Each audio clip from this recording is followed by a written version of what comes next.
എല്ലാവർക്കും നമസ്കാരം. നമ്മളിന്ന് ചർച്ച ചെയ്യുന്നത് കരണത്തെക്കുറിച്ചാണ്.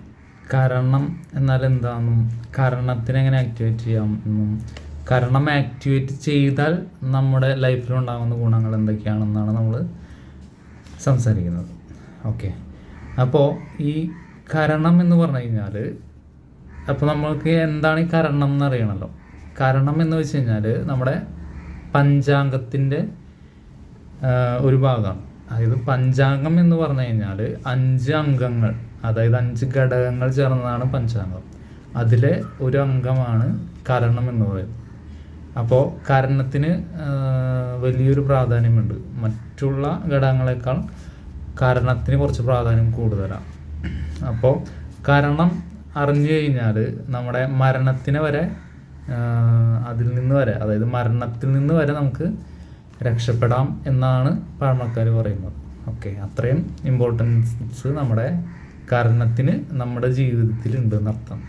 അപ്പോൾ കരണം എന്ന് പറയുമ്പോൾ നമ്മളൊരു പഞ്ചാംഗത്തിലൊരു മറ്റൊരു ഘടകമാണ് തിഥി എന്ന് പറയുന്നത്. ആ തിഥിയുടെ പകുതി ആണ് കരണം എന്ന് പറയുന്നത്.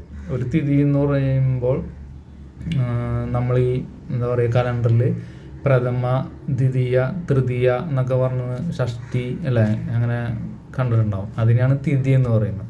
ഈ തിഥി എന്ന് പറഞ്ഞു കഴിഞ്ഞാൽ നമ്മുടെ സൂര്യനും അതുപോലെ ചന്ദ്രനും തമ്മിലുള്ള ഒരു കോണിക്കൽ ഡിസ്റ്റൻസ് ആണ് ഈ തിഥി എന്ന് പറയുന്നതുകൊണ്ട് അർത്ഥമാക്കുന്നത്. അപ്പോൾ ആ ഒരു കോണിക്കൽ ഡിസ്റ്റൻസ് ഉള്ളതുകൊണ്ട് ഏകദേശം ഒരു 12 ഡിഗ്രി അങ്ങാണ്ടാണ് ആ ഡിസ്റ്റൻസ് വരുന്നത്. അപ്പോൾ ആ ഒരു ഡിസ്റ്റൻസ് ഉള്ളത് കൊണ്ട് എന്ത് സംഭവിക്കുന്നു വെച്ച് കഴിഞ്ഞാൽ ആ സൂര്യനും ചന്ദ്രനും എന്താ പറയുക, റൊട്ടേറ്റ് ചെയ്യുന്നതിനനുസരിച്ച് ഡിസ്റ്റൻസ് മാറിക്കൊണ്ടിരിക്കുന്നതുകൊണ്ട് ആണ് നമുക്ക് എന്ത് സംഭവിക്കുന്നത്, അമാവാസി പൗർണമിയൊക്കെ വരുന്നതും ചന്ദ്രനെ എന്താ പറയുക കുറഞ്ഞ് വരുന്നതും കൂടി പൗർണമിയിലേക്ക് വരുന്നതൊക്കെ ഇതുമായി ബന്ധപ്പെട്ടാണ്. ഓക്കെ, അതിൻ്റെ ഈ തിഥിയുടെ ഒരു പകുതിയാണ് ഈ കരണം എന്ന് പറയുന്നത്. അതായത് അപ്പോൾ ഒരു തിഥി 2ആയിട്ട് ഡിവൈഡ് ചെയ്തിട്ടുണ്ട്. അപ്പോൾ 2 കരണങ്ങളാണ് ഒരു തിഥിയിലുള്ളത്. ഓക്കെ, അപ്പോൾ അതാണ് തിഥി. ഇനി ഈ തിഥി എന്ന് പറയുന്നത് ഒരു 11 തിഥികളുണ്ട്.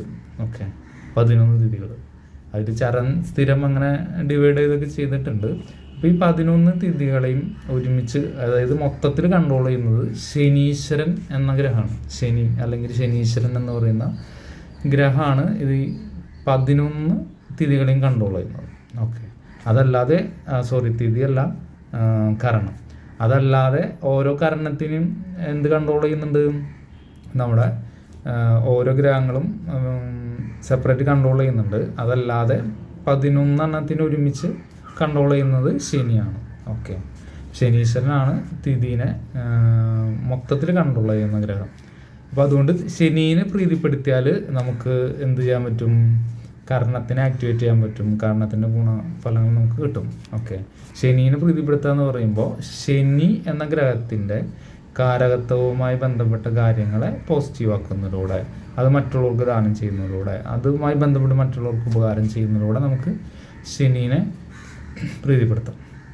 ഓക്കെ, അതുപോലെ നമ്മൾ കൂടുതൽ വിനയം മറ്റുള്ളവരോട് കാണിക്കുന്നതും മറ്റുള്ളവരോട് അതായത് കീഴ്പ്പെട്ട് നിൽക്കുന്നതും അതും എന്ത് ഉണ്ടാക്കും, ഈ ശനീനെ പ്രീതിപ്പെടുത്തുന്ന കാര്യങ്ങളാണെന്നാണ് പറയുന്നത്.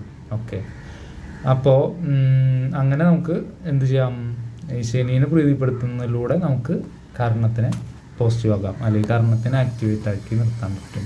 അപ്പോൾ ഈ കർണത്തിനെ ആക്ടിവേറ്റ് ആയിട്ട് നിർത്തുകയാണെങ്കിൽ, അല്ലെങ്കിൽ കർണത്തിനെ പോസിറ്റീവ് ആക്കുകയാണെങ്കിൽ എന്താ ഗുണം എന്ന് വെച്ച് കഴിഞ്ഞാൽ, കരണത്തെ പോസിറ്റീവ് ആക്കി കഴിഞ്ഞാൽ നമുക്ക് കാര്യസിദ്ധി ലഭിക്കുന്നതാണ് പറയുന്നത്. കാര്യസിദ്ധി എന്ന് വെച്ചാൽ നമുക്ക് വേണ്ട കാര്യങ്ങൾ നമ്മളിലേക്ക് വരാം, നമുക്ക് ആവശ്യമുള്ള കാര്യങ്ങൾക്ക് നമുക്ക് കിട്ടിക്കൊണ്ടിരിക്കും, നമ്മുടെ കാര്യങ്ങൾ സാധിക്കും എന്നാണ് അതിനർത്ഥം. കാര്യസിദ്ധി നമുക്ക് ലഭിച്ചുകൊണ്ടിരിക്കും കർണത്തെ ആക്ടിവേറ്റ് ചെയ്യുന്നതിനനുസരിച്ച്. ഇനി നമുക്ക് ഈ കർണത്തിനെ ആക്ടിവേറ്റ് ചെയ്യാൻ മറ്റൊരു മാർഗം എന്താണെന്ന് വെച്ച് കഴിഞ്ഞാൽ, കരണം എന്നത് വായു തത്വത്തിൽ അടിസ്ഥാനപ്പെട്ടതാണ്. ഓക്കെ, ശനി വായുവിൻ്റെ കാരകനാണ്. കരണം എന്ന് പറയുന്നതും വായു തത്വത്തിൽ അടിസ്ഥാനപ്പെട്ടതാണ്. അപ്പോൾ ഈ വായു തത്വത്തെ, അതായത് വായുവുമായി ബന്ധപ്പെട്ട കാര്യങ്ങളെ ആക്ടിവേറ്റ് ചെയ്ത്, അതായത് വായുവുമായി ബന്ധപ്പെട്ട കാര്യങ്ങൾ നമ്മൾ ദാനം ചെയ്തു കഴിഞ്ഞാലും നമുക്ക് ഈ കർണത്തിനെ എന്ത് ചെയ്യാൻ പറ്റും, കാരണത്തിനെ പോസിറ്റീവ് ആക്കാം അല്ലെങ്കിൽ ആക്ടിവേറ്റ് ചെയ്യാൻ പറ്റും. അത് വായുവുമായി ബന്ധപ്പെട്ട കാര്യങ്ങളെന്ന് പറയുമ്പോൾ ഈ നമ്മൾ ഉപയോഗിക്കുന്ന സ്പ്രേ ഉണ്ടല്ലോ, ഈ സ്പ്രേ എന്ന് പറയുന്നത് വായുവുമായി ബന്ധപ്പെട്ട് നിൽക്കുന്നൊരു കാര്യമാണ് സ്പ്രേ. അതുപോലെ നമ്മൾ യൂസ് ചെയ്യുന്ന ഫാൻ കാറ്റ് അല്ലേ, കാറ്റിനെ എന്താ പറയുക ഒരു സ്ഥലത്തിലേക്ക് വിട്ടുകൊണ്ടിരിക്കുന്നതാണല്ലോ കാറ്റ്. അപ്പോൾ ഫാൻ എന്നുള്ളതും എന്താണ് ഈ വായുതത്വത്തെ ആക്ടിവേറ്റ് ചെയ്യുന്ന കാര്യമാണ്. അതുപോലെ പൂക്കൾ ദാനം ചെയ്യുന്നതും എന്തുണ്ടാക്കും, ഈ വായുതത്വത്തിനെ ആക്ടിവേറ്റ് ആക്കും. വായുതത്വം ആക്ടിവേറ്റ് ആയി കഴിഞ്ഞാൽ കർണത്തിനെ നമുക്കത് ആക്ടിവേറ്റ് ആക്കാൻ സാധിക്കും. ഓക്കെ, അപ്പോൾ അതുപോലെ പിന്നെ വരുന്ന കാര്യം എന്ന് വെച്ച് കഴിഞ്ഞാൽ മന്ത്രങ്ങൾ ജപിക്കുന്നതിലൂടെ, പാട്ടുകൾ കേൾക്കുന്നതിലൂടെയൊക്കെ നമുക്ക് എന്ത് ചെയ്യാൻ പറ്റും, ഈ കർണത്തിനെ നമുക്ക് ആക്ടിവേറ്റ് ആക്കാൻ പറ്റും. ഓക്കെ, അപ്പോൾ ഇത്രയും കാര്യങ്ങൾ നമുക്ക് ചെയ്യാൻ പറ്റും. പാട്ട് പാടുന്നതിലൂടെയും പാട്ട് കേൾക്കുന്നതിലൂടെയും പറ്റും. അതുപോലെ മന്ത്രങ്ങൾ കേൾക്കുന്നതിലൂടെയും മന്ത്രങ്ങൾ ജപിക്കുന്നതിലൂടെയും ചെയ്യാൻ പറ്റും. പൂക്കൾ ദാനം ചെയ്യുന്നതിലൂടെ പറ്റും. അതുപോലെ നമ്മൾ നേരത്തെ പറഞ്ഞ പോലെ സ്പ്രേ ദാനം ചെയ്യാം അല്ലേ, സ്പ്രേ ഉപയോഗിക്കുന്നത്. അതുപോലെ ഉള്ളതാണ് ഫാൻ ദാനം ചെയ്യുക. അങ്ങനെ ഫാൻ മറ്റുള്ളവർക്ക് കൊടുക്കുന്നതൊക്കെ ഈ തത്വത്തിനെ ആക്ടിവേറ്റ് ചെയ്യുന്ന കാര്യങ്ങളാണ്. ഓക്കെ, അപ്പോൾ അങ്ങനെ 11 കാരണങ്ങളാണുള്ളത്. അങ്ങനെ ഓരോ കാരണത്തിനും എന്തുണ്ട്, ഓരോ വ്യത്യസ്തമായ അധിപതികളുണ്ട്. ഇതിന് അതായത് 11 കാരണത്തിൻ്റെ മൊത്തത്തിലുള്ള അധിപതിയാണ് ശനി. എന്നാൽ പോലും ഓരോ കാരണത്തിന് ഓരോ അധിപതികളുണ്ട്. അപ്പോൾ നമ്മൾ ജനിച്ചത് ഏത് കാരണത്തിലാണോ ആ കാരണത്തിൻ്റെ അധിപതിയെ നമുക്ക് ആക്ടിവേറ്റ് ചെയ്യാം. അതിലൂടെയും ഈ കാരണത്തെ നമുക്ക് ആക്ടിവേറ്റ് ചെയ്യാൻ പറ്റും. ഓക്കെ, അപ്പം അങ്ങനെയും ചെയ്യാൻ പറ്റും. പിന്നെ വരുന്നതെന്ന് വെച്ചാൽ ഈ നമ്മുടെ കരണാധിപതി ഉണ്ടല്ലോ, അതായത് ഓരോ കാരണത്തിനും ഓരോ അധിപന്മാരുണ്ടെന്ന് നമ്മൾ പറഞ്ഞു, അതിനെ കൺട്രോൾ ചെയ്യുന്നത്. ആ അധിപന്മാർ നമ്മുടെ ഗ്രഹനിലയിൽ ഏത് കള്ളിയിലിരിക്കുന്നു എന്ന് നോക്കിയിട്ട് ആ കള്ളിയെ നമുക്ക് ആക്ടിവേറ്റ് ചെയ്യാൻ പറ്റും. അതായത് കരണാധിപതി ഏത് രാശിയിലിരിക്കുന്നു എന്ന് നോക്കിയിട്ട് ആ രാശി, അതായത് കരണാധിപതി എന്ന് പറഞ്ഞൊരു ഗ്രഹം ഉണ്ടായിരിക്കും, അത് നമ്മുടെ കരണം ഏതാണെന്ന് നോക്കിയിട്ട് അതിൻ്റെ അധിപതി എവിടെ ഇരിക്കുന്നു എന്ന് നോക്കിയിട്ട് അതിനെ ആക്ടിവേറ്റ് ചെയ്യാൻ പറ്റും.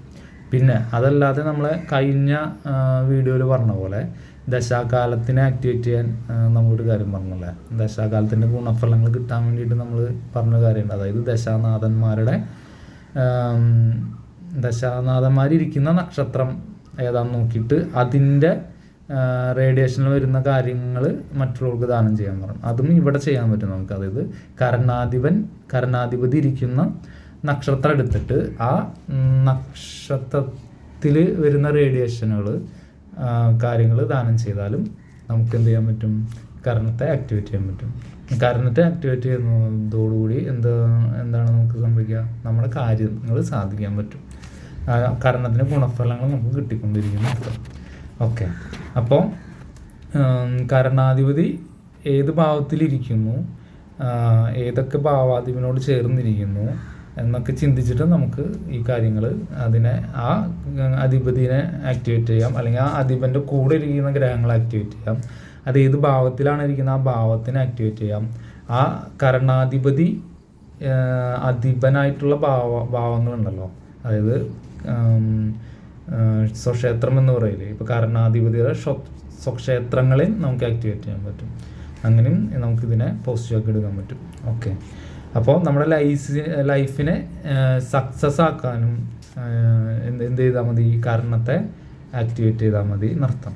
ഓക്കെ, അപ്പോൾ ഇന്നത്തെ വീഡിയോ എന്താണ് കരണം എന്നതും ആ കരണത്തെ നമുക്ക് എങ്ങനെ ആക്ടിവേറ്റ് ചെയ്തെടുക്കാം, അങ്ങനെ കരണത്തെ ആക്ടിവേറ്റ് ചെയ്യുന്നതിലൂടെ നമ്മുടെ ലൈഫിൽ വരുന്ന ഗുണഫലങ്ങളും നമുക്ക് കാര്യസാധ്യത ലഭിക്കാനും അതിലൂടെ സാധിക്കും എന്നുള്ളതാണ്.